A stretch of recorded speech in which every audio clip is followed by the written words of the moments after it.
नमस्कार दोस्तों, आज हम फिर से हाजिर हैं। आज हम आपके लिए लेकर आए हैं घर के अंदर हम अपने ग्रहों को कैसे पहचानें कि कौन सा ग्रह हमारे घर में कहाँ प्लेस्ड है या कहाँ प्लेस्ड होना चाहिए। अभी तक जैसे हम सामान्य वास्तु के अंतर्गत हम सुनते आ रहे हैं कि नॉर्थ ईस्ट के अंदर हमारा मंदिर होना चाहिए, तो वो मंदिर किस ग्रह को डोनेट है या वो मंदिर से हम कौन सा ग्रह समझे, क्योंकि नॉर्थ ईस्ट की दिशा जो हमने अभी देखी या समझी थी वह गुरु की दिशा थी, तो हमारा अनुमान हो जाता है कि यह गुरु का ही कार्य होगा।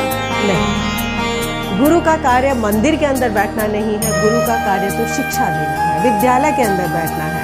तो आज हम समझेंगे कि घर के अंदर जो हमारे ऑब्जेक्ट्स हैं, मेन ऑब्जेक्ट्स हैं, वो किस चीज़ को डोनेट है। जैसे अभी हम मंदिर की ही बात कर रहे हैं, तो मंदिर आपके घर में किसी भी दिशा में हो सकता है। सामान्य रूप से हम जो प्रचलन में है, नॉर्थ ईस्ट में है, नॉर्थ में है, ईस्ट में है या वेस्ट में भी हमने देखे हैं मंदिर। तो ये जो मंदिर का स्थान है, मंदिर आपका सूर्य को डिनोट है। जहाँ कहीं पे भी आपने अपने घर के अंदर मंदिर रखा है वह आपका सूर्य का स्थान है। जिस जगह आपने वाटर स्टोरेज करा है, वास्तु के अंतर्गत तो कहते हैं ना कि नॉर्थ में वाटर स्टोरेज हो जाता है, या नॉर्थ से हम वाटर सप्लाई लेते हैं या नॉर्थ ईस्ट से लेते हैं, ईस्ट से भी ले लेते हैं। तो ये वाटर जो है आपके घर के अंदर चाहे पाइपलाइन के थ्रू ही जा रहा हो, यह चंद्रमा का स्थान है। जहाँ जहाँ आपका वाटर स्टोरेज है, चाहे साउथ ईस्ट में आपकी किचन बनी हुई है, उस किचन के अंतर्गत जो आपका आरओ सिस्टम लगा हुआ है या वाटर स्टोरेज सिस्टम लगा हुआ है, यह चंद्रमा का स्थान है।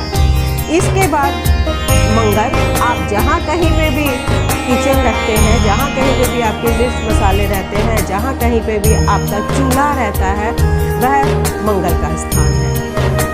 इसके बाद जहाँ पर भी आपके बच्चे या आप पठन पाठन के लिए काम करते हैं, आपकी राइटिंग स्टडी टेबल है या बुक शेल्फ है, जहाँ कहीं पे भी ये रखी जाती है, यह बुध का स्थान हो जाता है। इसके बाद जहाँ कहीं पर भी आप अपने घर का कैश फ्लो रखते हैं, जो डेली रूटीन के खर्चों के लिए आप पैसा अपने घर के अंदर रखते हैं, या जहाँ से भी आप छोटे मोटे खर्चों को पूरा करने के लिए, लाइक सब्जी वाले को दिया, फल वाले को दिया, इस तरीके से जो भी पैसा आप निकाल कर देते हैं, या जहाँ कहीं पे भी वो पैसा रखते हैं, या जहाँ कहीं पे भी आप अपना ज्वेलरी रखते हैं घर के अंदर, रूटीन में पहनने वाली ज्वेलरी हो, वह आपका जुपिटर का, बृहस्पति का स्थान होता है।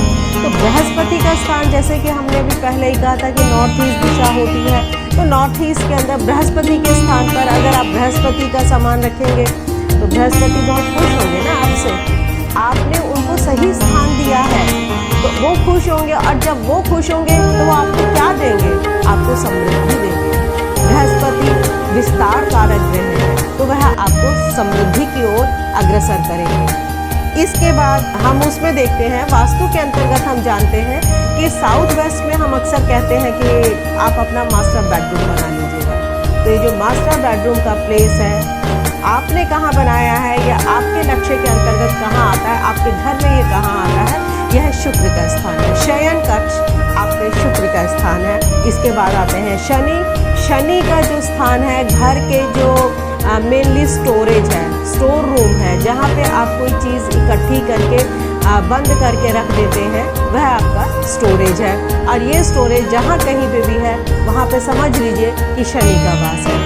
अब स्टोरेज के तौर पर फ्लैट्स के अंदर खासतौर से ये बात देखने में आती है कि फ्लैट्स के अंदर बहुत ज़्यादा स्टोरेज को वो नहीं, प्रिविलेज नहीं दिया गया है कि एक पर्टिकुलर स्पेस बनाया होगा कि दिस इज़ योर स्टोरेज। ऐसा नहीं होता है। वहाँ पे कबर्ड्स मिल जाती हैं हमको, अलमारियाँ मिल जाती हैं, हमें कुछ सामान रखने का जगह।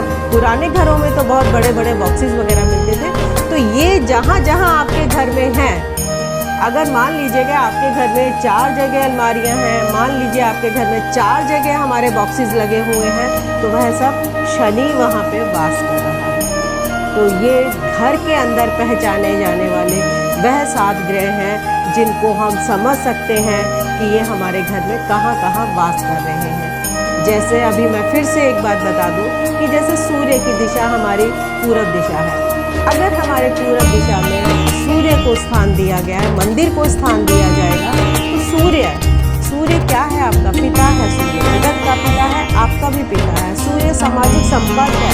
सूर्य उगते ही हम समाज से संपर्क, उजाले के अंदर आते हैं तो हम सबसे संपर्क करते हैं। तो यहाँ पर अगर आप पूर्व दिशा में मंदिर बनाएंगे तो यह मंदिर आपके लिए सामाजिक दायरा बढ़ाने में बहुत सहायक होगा। चंद्रमा हमने कहा जलीय स्थान है।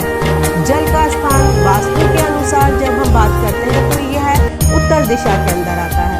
अगर आप उत्तर दिशा के अंदर जलीय स्थान को रखेंगे तो आपको अवसर बहुत मिलेंगे, कार्य करने के अवसर बहुत प्राप्त होंगे। तो अपने ग्रहों को, अपने घर के ऑब्जेक्ट्स को सही दिशाओं पे रखें ताकि आप अपने जीवन का जो समुचित लाभ है, जो हमारे जीवन का पुरुषार्थ करने का उद्देश्य है, वो हमको पूरा मिलता है। पुरुषार्थ का उद्देश्य है ना धर्म, अर्थ, काम, मोक्ष को पाना। तो उन चारों की प्राप्ति आपको सही पुरुषार्थ, सही दिशा, सही कर्म करने से ही मिलेगी। तो इन चीज़ों का ध्यान रखते हुए अपने ऑब्जेक्ट्स जो हमने घर में अभी आज सुने, देखे, उनको सही करने का प्रयास कीजिए, उनको सही तरीके से उपयोग में लाने का प्रयास कीजिए। तो आज इस एपिसोड में बस इतना ही। फिर मिलते हैं। नमस्कार।